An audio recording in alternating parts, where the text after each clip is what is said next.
What your favorite D&D alignment says about you. We're going above and beyond in this video, because alignment is hilarious, messy, and an overall chaotically good time to stereotype people with. The fun part about alignment is that even though you can claim to be chaotic good or lawful evil, the reality is that nobody can be perfectly described with a single label. Like, there's this one chart that depicts Batman as fitting within every alignment, so we're talking star sign levels of generic descriptions here, where people randomly happen upon an alignment and go, "Ah yeah, that totally describes me," even though if they saw the opposite alignment a moment before, they'd react the same exact way. But let's get into it though. This is what your favorite D&D alignment says about you. Hope you'll enjoy.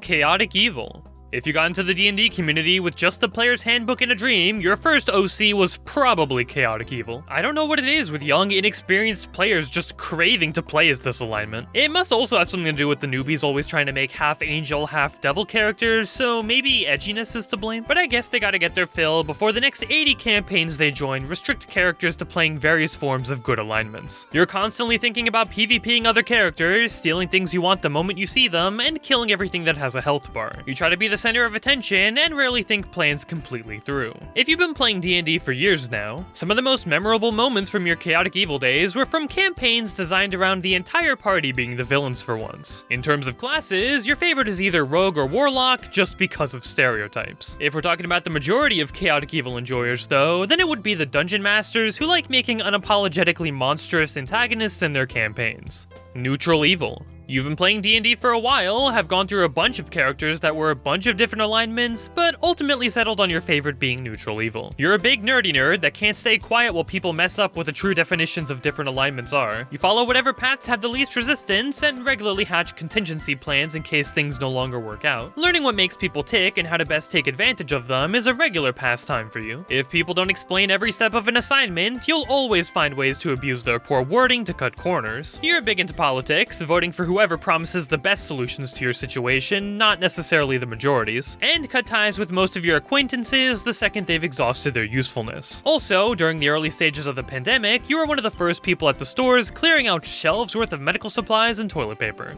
Lawful Evil. These are the types of people who tell you that they're lawful evil in real life in addition to being the alignment in-game. You like making devil deals, playing fiendish races, and forcing your party into situations where they only put up with you because you have something they need. You're the cold and calculating player at the table, never quick to anger, and patiently watching events play out around you. You've done the whole party betrayal act before and got away with it. But if we're being serious, the main thing you struggle with is playing characters that aren't lawful evil. You've gone out of your way to try, with the whole thing just winding up feeling weird and awkward. It's almost like the desire to be a sneaky, conniving monster is an addictive substance that you can't go a single campaign without overdosing on. Lawful Neutral. You enjoy connecting your characters to large groups and organizations. A bunch of your characters tend to be clerics part of a church or rogues connected to a thieves guild. You tend to follow the newest plot hooks the DM throws your way and get betrayed by secretly evil NPCs way too often. I could bet you've even been through multiple events where whatever organization you were a part of turns out to be antagonistic. You refuse to accept the blame for anything, constantly throwing guilt onto the last person that gave you orders, never being the one to involve yourself in character building roleplay moments unless it involves speaking with someone more important than you, and you're quite religious out of game, with the other players at the table having figured that out whether you've told them or not. Chaotic Good. The moment you see any situation where a person is uncomfortable in the slightest, you apologize profusely and do everything in your power to make things right. This can regularly wind up taking a good majority of your day, with the person being assisted sometimes wishing they never let you help them in the first place. It's all in good spirits though, as even if you get on people's nerves, nobody can deny the fact that you're obviously trying to help in your own special way. While succeeding on encounters is always the goal, you tend to go above and beyond what the original request called for. And on occasion, the reward you get for completing a mission isn't anywhere near the level of investment you put into it. But before we continue, a reminder to check out my new Anime into D&D book. Grabbing a copy gets you more than 80 pages of quality D&D materials that I've been working on through the years, and supports the channel so more fun videos like these can exist. Thanks to everyone who's grabbed a copy already, and let's get right back into things. Chaotic Neutral. You're the type of person to mow down civilians in Grand Theft Auto and then cry over the death of your Minecraft dog. The whole gamified aspect of D&D always gets to you, warping your mindset into thinking that you can do whatever you feel would be cool, cause the biggest scene, or be funny without any consequences. If your character dies, you can always just make another. And that isn't to say you're a problem player. The length of your wild nature tends to be controlled by the DM, who reels you in whenever things go too far. You tend to clash with lawful characters the most, which can be pretty fun for roleplay, but if players are putting a bit too much much of themselves into their characters can sometimes bleed into conflict outside of the game. You've had a dark, problematic past through your upbringing into this hobby. As a murder hobo who deep inside knew they were being annoying, but didn't want to make it so obvious as to play a chaotic evil character. The only hopeful thing is that with enough practice you can actually recognize this messy behavior, and through the guidance of an experienced DM, should become a better player in no time. Heck, for a good majority of you, you've went through this training arc already and are finally playing this alignment to its full potential. Neutral good. You support a few causes that are really important to you. No matter where you are or what you're doing, you always find some way to talk about these causes in every conversation. The majority of your friends are exactly like you, and you find it hard to save money because you're constantly spending it with other people you care about in mind. You're super smart, and that bleeds into your D&D characters as well. DMs fear your knowledge because the second they mess up a ruling, you always call them out.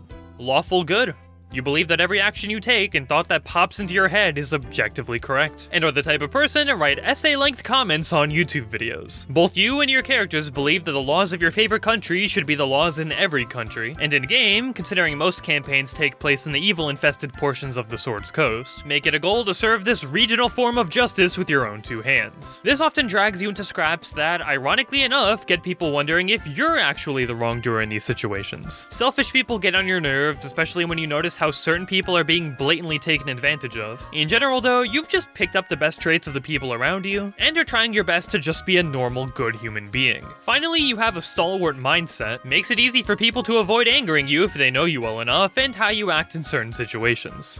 True neutral. You're the type of person who, when asked what restaurant you want to go to, becomes super indecisive. Then when you eventually get to the place, refuse to make an order because everything on the menu looks incredible. You don't have a lot of strong opinions on stuff and are always getting uncomfortable in social situations. You're good at being the median of arguments, listening to both sides and understanding how to make things right. Your D&D characters are always looming in the background to the more vocal characters' plans and rarely talk unless spoken to. Finally, your favorite class is either fighter or barbarian because all the magical diversity in spellcasting was too much for you to handle. And to finish off with a bang, we have the hungry alignment. Yeah, I bet you didn't know this one existed. Now you're all gonna toss your favorite alignments in the trash and flock straight over to this one. You're either incredibly old and smiling in joy for me having even brought up this alignment, or an easily humored child stuck in a teenager's body who sees the word hungry and finds it very relatable. If I'm gonna get even more specific, you're on break at work while watching this video and are snacking on something in the process. You all seem to love this series, so let's make this like goal tough. 30k likes and I'll get straight to work on the next one. Subscribe for more fun content like this. Thanks for watching, and I'll see you all in the next video.